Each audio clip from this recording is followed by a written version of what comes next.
Oi, turminha, tudo bem? Olha aqui o tio Toninho novamente. Hoje nós vamos falar um pouquinho de história, da história do Brasil. Na sala de aula, sempre o tio Toninho faz a linha do tempo, né? E é fácil de vocês entenderem. Como nós estamos nessa quarentena, então o tio Toninho está tentando improvisar.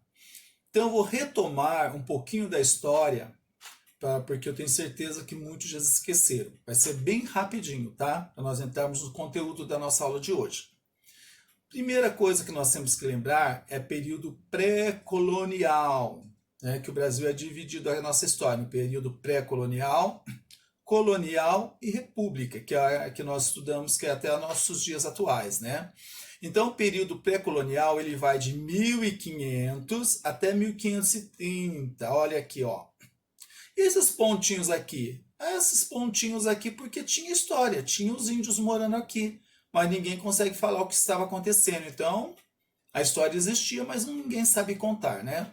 A nossa história vai começar aqui em 1500, quando a expedição de Álvares Cabral, né, descobriu aqui as nossas terras, né?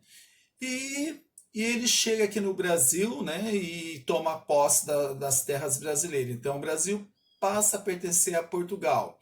Eu já contei para vocês que nesse período Portugal não estava muito bem financeiramente, estava pedindo empréstimos. Então não tinha condições de bancar nada no Brasil. Então tomou conta das terras brasileiras, porém não houve investimento. Até que eles começaram a descobrir que as terras estavam sendo invadidas. Tinha gente querendo tomar conta das terras brasileiras. Aí foi dado o conselho para o rei que realmente tomasse, né, medidas que mandasse portugueses morar aqui para que essas terras não fossem tomadas. Então o que aconteceu? O rei resolve então dividir. Primeiro vem as expedições que nós já vimos lá, né, vem pesquisar quais as riquezas dessa terra, descobre que tem o pau-brasil e que dá para ganhar dinheiro com o pau-brasil, porque a tinta era um produto muito caro para a época, né? A cor vermelha, que era a cor da realeza. Então, o Brasil, eles mandam as expedições aqui, chegam os padres também para que vêm morar aqui, e nesses navios eles trazem materiais de construção, trazem os cachorros, trazem galinha, cavalo, porque não tinha como se locomover aqui nas terras brasileiras, e tudo vem nesse navio, e começa a construção de casas. Tudo bem? Aí, então vai de 1500 até 1530 isso daqui. 1530 começa as capitanias hereditárias. O que eram essas capitanias hereditárias? Eram aquelas capitanias que o rei dividiu as terras, ele doou para pessoas que tinham posses, doou entre aspas, porque na verdade essas pessoas não eram donas dessas terras, elas apenas podiam explorar tudo o que conseguisse, as riquezas, mas as terras pertenciam a Portugal. E por que o rei de Portugal não passou definitivamente para as pessoas? Porque caso encontrasse ouro ou outras coisas preciosas, seriam da pessoa, porque as terras foram doadas para elas. Mas não, o rei foi esperto, então ele deixou ele explorar. E tudo que conseguia era dividido, mandado para Portugal. Somente duas capitanias deram certo, uma em São Vicente e outra em Pernambuco. Vamos agora. Então aqui o Brasil divide em capitania hereditária e começa a ser dividido e começa esse sistema de governo. Deu certo? Não deu certo. Por quê? Porque o Brasil é um país muito extenso, né? E tudo que tinha que pagar, eles tinham que levar até Salvador. E como não tinha como se locomover, muitos não pagavam, muitos eram roubados no caminho, muitos escondiam ouro, o que achava, falava que deu tanto e acabava roubando o rei. Então essas capitanias não deram certo. Então o que eles decidiram? Decidiram fazer o governo geral. O que era o governo geral? Era um governador que ia tomar conta dessas capitanias, né? E depois ia mandar a riqueza para o rei. Deu certo? A princípio, sim. O nosso primeiro governador aqui foi Tomé de Souza. Tomé de Souza foi um ótimo governador. Ele governou, ele fez amizade, né, com os índios. Quando ele chegou aqui, tinha o Caramuru, que era um branco que vivia no meio dos índios, e ele ajudou Tomé de Souza. Então, ele conseguiu fazer amizade entre os índios e o Tomé de Souza, né? Então, os índios ajudavam bastante. O governo foi bom? Foi bom. Porém, Tomé de Souza teve que sair e entrou Duarte da Costa. Duarte da Costa é aquele que não se dava bem com os índios. Eu já contei essa história para vocês. O filho de Duarte da Costa, ele não era muito ligado às coisas da igreja. E a igreja, nesse período, ela dominava muito. Os padres jesuítas faziam o trabalho de catequização.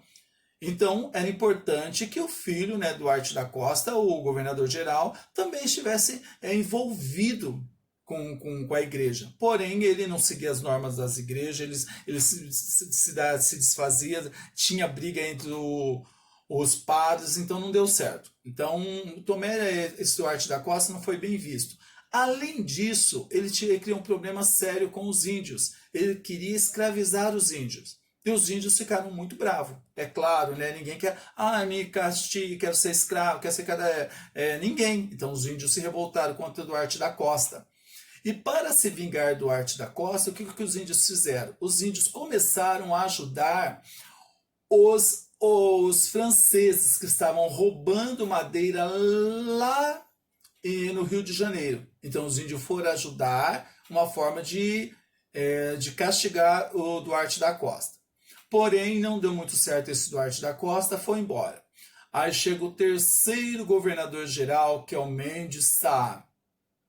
Mendes Sá é muito esperto. Primeira coisa que ele faz, ele tenta voltar a aliança com os índios, como Tomé de Souza fez, porque ele sabia que os índios eram importantes. Os índios não acreditaram muito, não. Aí Mendes Sá pediu para que o padre, né, José de Anchieta, fosse conversar com os índios. Ele conversou, porém os índios não aceitaram muito. E os índios falaram, tudo bem, nós vamos fazer um teste, você vai ficar aqui uma lua, aqui dentro da nossa aldeia. Se os portugueses atacarem, nós mataremos você primeiro. Se não acontecer nada, nós voltaremos a acreditar no homem branco, ou no caso, no governo de Mendes Sá. E assim foi feito. E durante esse período, né, o José de Anchieta ficou entre os índios. Foi um período que ele escrevia na areia as cartas para Nossa Senhora. Inclusive, quem quiser pesquisar sobre a vida dele, né, José de Anchieta é muito bonito, já falei para vocês. Aí, como os índios conseguiram a confiança, os índios resolveram ajudar novamente os portugueses. Aí denunciaram lá que os franceses estavam roubando madeira. O que aconteceu? Mendes Sá reuniu os portugueses que estavam aqui.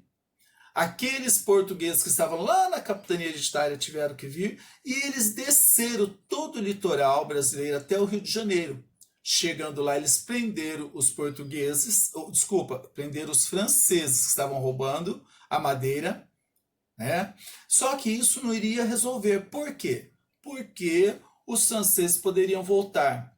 Então, Mendes Sá achou melhor deixar o seu sobrinho como um governador do Rio de Janeiro, nessa região.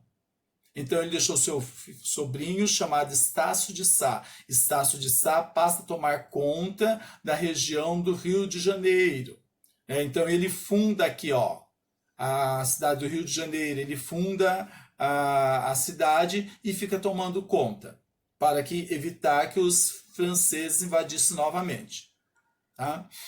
Em 1808 nós vamos ter a chegada da família real de Portugal ao Brasil. Lembram disso? É aquela história quando aconteceu o bloqueio continental. Qual é essa história, tio Toninho? É aquela história que Napoleão Bonaparte queria tomar conta, né, da Europa. Inclusive ele fez assim, ele decretou os países que negociassem com a Inglaterra, ele iria invadir. E por que decretou isso? Porque a Inglaterra era um país forte e ele não conseguia dominar a Inglaterra. Então ele teve uma ideia. Ah, então vamos fazer a Inglaterra ficar fraca, vamos enfraquecê-la. Como? Fechando os portos. Ninguém compra da Inglaterra e ninguém vende para a Inglaterra. Ela vai ficar fraca e nós conseguiremos dominar. Até que Portugal pensou em obedecer às ordens de Napoleão Bonaparte, pensou em realmente fechar os portos. Porém, tinha um sério problema. O rei de Portugal devia muito dinheiro para a Inglaterra. E a Inglaterra falou: tudo bem, se você fechar os portos, você vai ter que pagar para nós. Então não tinha como. Então os portugueses continuaram a negociar com a Inglaterra. Quando Napoleão Bonaparte descobriu isso, mandou avisar que iria invadir Portugal. Né? O que aconteceu nesse período aí? O rei de Portugal ficou desesperado, até que teve a ideia de fugir para a sua colônia. Qual era a sua colônia? O Brasil. Então o que o rei de Portugal fez? Pegou todos os nobres, as famílias importantes, colocou em barcos, em muitos barcos, e fugiu para o Brasil. Foi nesse período aí que houve os piolhos, que os piolhos invadiram. O Toninho já contou isso, né? Que rasparam a cabeça, tudo isso aconteceu, ok? Aí, em 1808, a família real chega ao Brasil. E o que acontece? Tinha uma lei antes que dizia que o Brasil só poderia negociar com Portugal, porque fazia parte de Portugal, então deixava o Brasil negociar com nenhum outro país. Contudo, agora o Brasil tinha que negociar com outros países, porque não, os portugueses estavam aqui. Então, o que ele, Portugal, primeira coisa que foi feito, a abertura dos portos, né? O Brasil passou a negociar com outros países. Outra coisa também, houve a instalação da imprensa régia, a publicação do primeiro jornal. Como aconteceu isso? Porque quando eles fugiram de Portugal para o Brasil, eles trouxeram a máquina de fazer jornal, eles trouxeram os quadros, tudo que era de valor, os livros, as roupas de fazer teatro, tudo que era importante que eles tinham lá de Portugal, eles trouxeram. Então o Brasil começou a ter esse tipo de coisa, olha. Começou a ter jornal, começou a ter teatros, né? Vai abrir um banco, tem uma criação do Banco do Brasil, que depois não vai dar certo, vai falir, mas vai abrir novamente, a Casa da Moeda vai ser transferida em Banco do Brasil. Então tudo isso foi importante. Vai nascer rei, com o título de Dom João VI. Vocês se lembram que o tio Toninho falou que a Dona Maria, né, que era conhecida como a Dona Maria Louca, ela ficou louca. E ele, o Dom João, era um príncipe regente. Por que era príncipe regente? Porque ele não poderia governar, porque a sua mãe, a rainha, então, estava viva ainda. Então ele não podia governar, ele era apenas regente. Né? Agora, em 1818, ele passa a ser rei. Então a Dona Maria Louca não é mais nada, é o Dom João que passa a ser rei de Portugal e do Brasil, porque os dois, né, Brasil e Portugal é a mesma coisa. O Brasil pertence a Portugal. E o que acontece? Dom João começa a governar aqui. Porém, ele governando aqui, Portugal está vazio, lá sem ninguém governando. Começa a acontecer muitas brigas, acontecer muitas coisas, e além disso, não tendo rei, alguém pode se declarar rei. Então eles mandam uma carta, os portugueses mandam uma carta para Dom João VI. Ou o senhor volta para nos governar como rei, ou nós vamos escolher outro rei. Então Dom João faz o quê? Ele é obrigado a retornar para Lisboa, para Portugal, para tomar conta do seu país. E as terras brasileiras? Ele não poderia deixar essas terras sem ninguém. Então ele deixou quem? Ele deixou o seu filho, né, o príncipe real Dom Pedro. Então ele vai assumir o governo do Brasil como príncipe regente. Por que príncipe regente? Porque quem manda realmente é o Dom João VI. Mesmo lá em Portugal, ele daria ordens e Dom Pedro teria que acatar essas ordens. Mas Dom Pedro não sabia governar muito, por quê? Porque ele não tinha muita prática, não sabia tanto. Então o Dom João resolve deixar José Bonifácio para apoiar Dom Pedro no seu governo. A princípio, realmente, Dom Pedro fazia tudo o que era enviado por Dom João.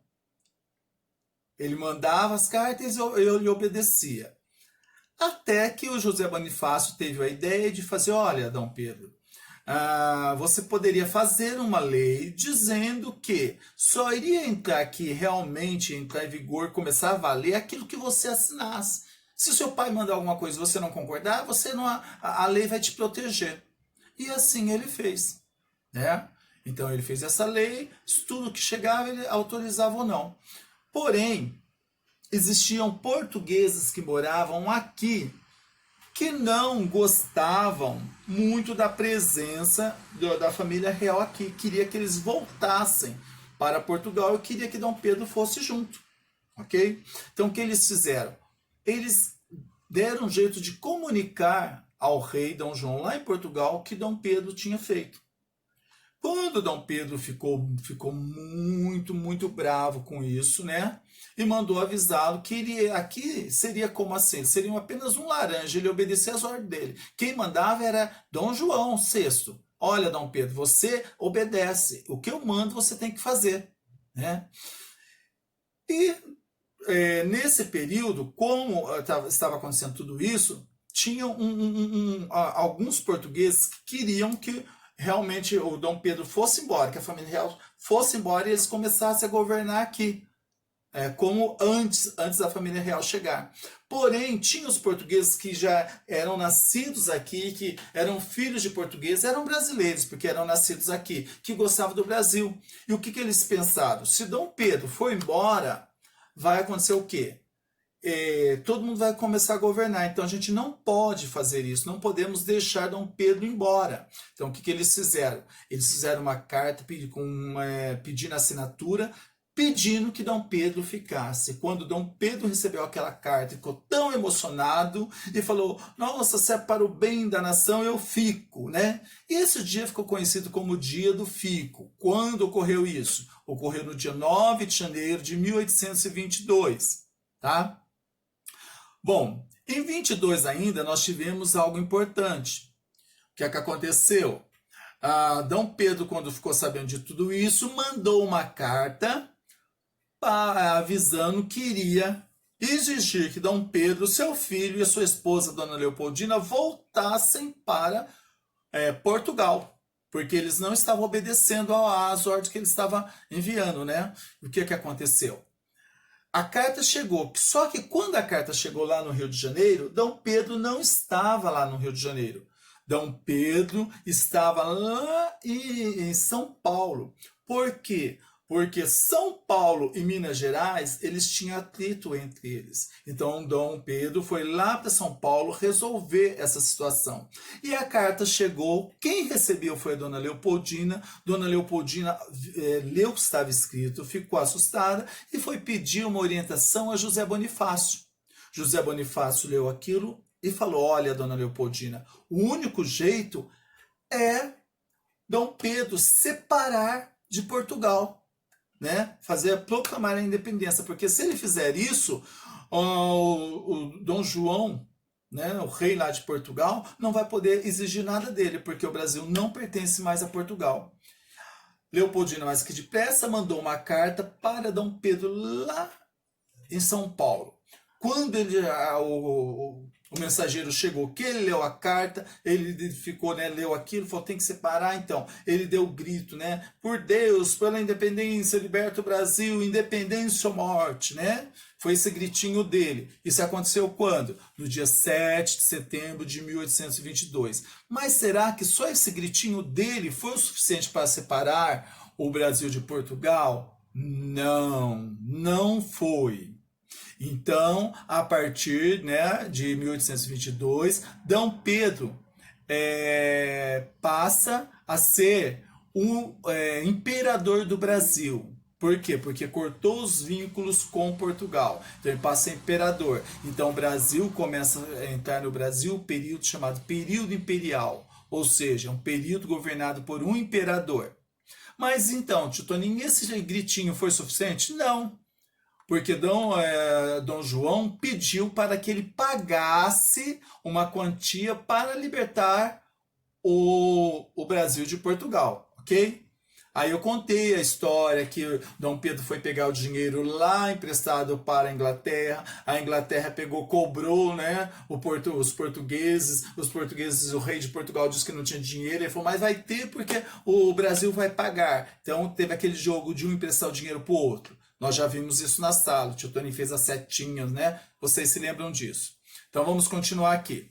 Em 1824, Dom Pedro ele faz a primeira Constituição brasileira, né? Eu também contei sobre essa Constituição. A Constituição foi feita assim, uma Constituição que tirava os poderes de Dom Pedro, que tudo o que tinha que fazer tinha que passar primeiro pelos governadores, para depois ele decidir, né? Então tirava os poderes de Dom Pedro I. Dom Pedro ficou nervoso, rasgou essa Constituição, não aceitou.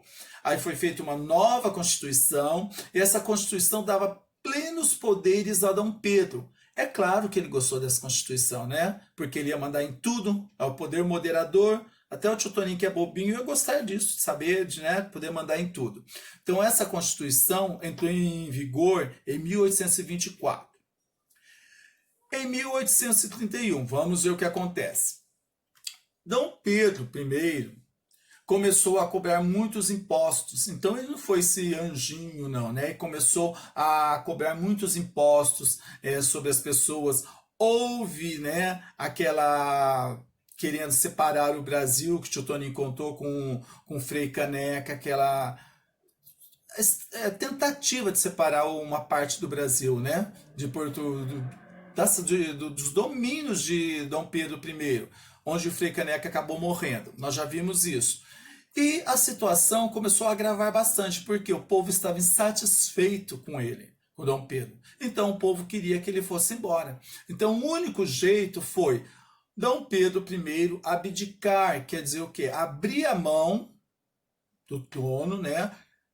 Para não perder as terras brasileiras, então ele teve que ir embora, porque ninguém mais o queria aqui, ninguém queria mais a família Dom Pedro I aqui, então ele foi embora e deixou o seu filho Pedro de Alcântara. O menino tinha apenas 5 anos de idade, então a criança com 5 anos não pode governar um país. Então, em nome de Pedro de Alcântara, né, que seria o Dom Pedro II depois, foram colocadas as regências, então iniciou o período de regência. O que foi isso? Eram nomeadas pessoas que tomavam as decisões em nome do imperador, que era a criança chamada Pedro de Alcântara ainda. Então, enquanto ele fosse menor de idade, esses regentes tomariam conta do Brasil, tomariam todas as decisões. Então, nós vamos ter uma regência chamada trina provisória, que vai 1831. Depois nós vamos ter a regência permanente, trina. Por que trina? Porque eram 3 pessoas que governavam, de 1831 a 1834. E depois nós vamos ter a regência una, que só um vai governar, né? Que ela vai de 1837 a 1840. E o que aconteceu? Esses regentes, eles eram piores do que o domínio de Dom Pedro I, porque eles começaram a cobrar impostos altos, eles começaram a fazer as coisas que a população não gostava. Então a população também se revoltou contra os regentes e começou a pedir que o seu imperador governasse, né? Isso se passou 9 anos. 9 anos, o menino tinha 5 mais 9, 14. Então, Pedro de Alcântara só tinha 14 anos e a população queria que ele governasse. Não podia, porque ele era menor de idade. Até que tiveram a ideia de emancipar, né, Pedro de Alcântara. Então, o que aconteceu? Eles anteciparam a maioridade de Pedro de Alcântara, ou seja, a partir daquele momento, ele seria responsável pelos seus atos, então ele poderia governar. Então, houve a emancipação de Dom Pedro de Alcântara, que ele vai ser, né? Isso vai acontecer aqui em 1840, ele vai poder governar, ele se torna capaz de governar porque ele é emancipado, ele se responde pelas suas atitudes, né? Então ele passa a receber o título de Dom Pedro II. Então no Brasil recebe o segundo imperador, que é Dom Pedro II. Em 1854, fundação do novo Banco do Brasil. O Tio Tony já falou que não tinha dado certo lá. Então, a antiga Casa da Moeda, né? volta um novo banco, se cria um novo banco. Aqui, também em 1854, aconteceu já no governo também de Dom Pedro II, né? Algo importante, a inauguração da Estrada de Ferro. Ele incumbiu o barão, né, de trazer a Estrada de Ferro, Barão de Mauá. E em homenagem à esposa do Barão de Mauá, né, inclusive passou uma reportagem no Fantástico, há 2 anos atrás, falando sobre o Barão de Mauá. Ele perdeu toda a riqueza trazendo essas estradas de ferro para cá, para o Brasil. Mas ele fez o que Dom Pedro pediu. Em homenagem ao Barão de Mauá, Dom Pedro deu o nome, né, da primeira Maria Fumaça de baronesa. Tudo bem? Vamos lá, 1870, fim da Guerra do Paraguai. Lembra da Guerra do Paraguai? O Titoninho já contou a história lá que formou a Tríplice Aliança. Quem fazia parte da Tríplice Aliança? Argentina, Brasil e Uruguai. Por que aconteceu isso? Porque o Paraguai queria as terras brasileiras, porque não conseguia, não tinha saída, né, para o mar, ele precisava, então ele queria tomar uma parte das terras brasileiras para ter essa saída. Mas no final não foi o Brasil que venceu. Quem venceu foi a Tríplice Aliança, que é formada pela Argentina, Brasil e Uruguai. Tudo bem? Depois eu vou voltar a falar um pouquinho sobre isso daqui, na linha do tempo lá embaixo. Vamos ver agora. Em 1871, o que acontece? A promulgação da Lei do Ventre Livre. Lembram dessa lei? Era a partir desta data, toda criança, todo filho de escravo seria livre. Deu certo isso? Não, porque como a mãe seria escrava e poderia libertar a criança, um bebê precisa dos cuidados. Então a criança ficava com a mãe, trabalhando lá até os 21, depois era livre. Mas isso aqui também não deu certo. 1885, entra a promulgação da lei do sexagenário. Os escravos com 65 anos, completavam 65 anos, também recebiam a sua liberdade. Deu certo isso? Não deu. Por quê? Porque os donos dos escravos mentiam a idade, falavam que ele não tinha 65 anos. Como não tinha documento para provar, então eles acabavam não recebendo a sua liberdade. E outra, eram pouquíssimos escravos que chegavam a essa idade, porque devido ao sofrimento, eles acabavam morrendo muito cedo. Até que acontece em 1888, no dia 13 de maio, a Lei Áurea, que é a lei assinada pela Princesa Isabel. É aquela lei que ela ficou no lugar de Dom Pedro II, né? A sua filha, a Princesa Isabel, que era casada com um francês, o Conde Deu. Ela assina essa lei. Só que ela corria o risco de, quando seu pai retornar, tirar essa lei. Mas o que aconteceu? Ela fez outra lei dizendo que essa lei, a Lei Áurea, não poderia ser revogada. Então o que aconteceu? Então no dia 13 de maio de 1888 houve a abolição dos escravos. Ah, tio Tony, então a partir daí todos os escravos foram livres? Não, porque nós vamos ter no Mato Grosso mais 50 anos de escravidão, escondido, né? Então, realmente essa lei aconteceu, mas como o Brasil é tão grande, muitas coisas aconteciam e ninguém ficava sabendo. Bom, agora chegamos aqui, ó, 1889, o fim da monarquia. Por que aconteceu o fim dessa monarquia? Primeiro, vamos ver aqui, ó. Quando houve a Guerra do Paraguai, os soldados, né, que lutaram, eles ficaram assim, sentiram-se poderosos, porque eles falaram, nossa, nós lutamos contra a Guerra do Paraguai, na Guerra do Paraguai, nós conseguimos libertar o Brasil, então nós somos fortes.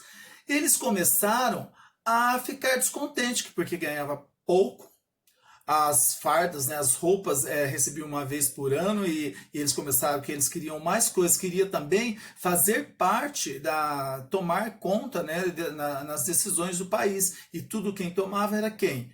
O Dom Pedro II, porque era uma monarquia, passava de pai para filho. Se passava de pai para filho, quem iria governar após a sua morte seria a Princesa Isabel. Só que a Princesa Isabel era casada com um conde francês, o Conde Deu.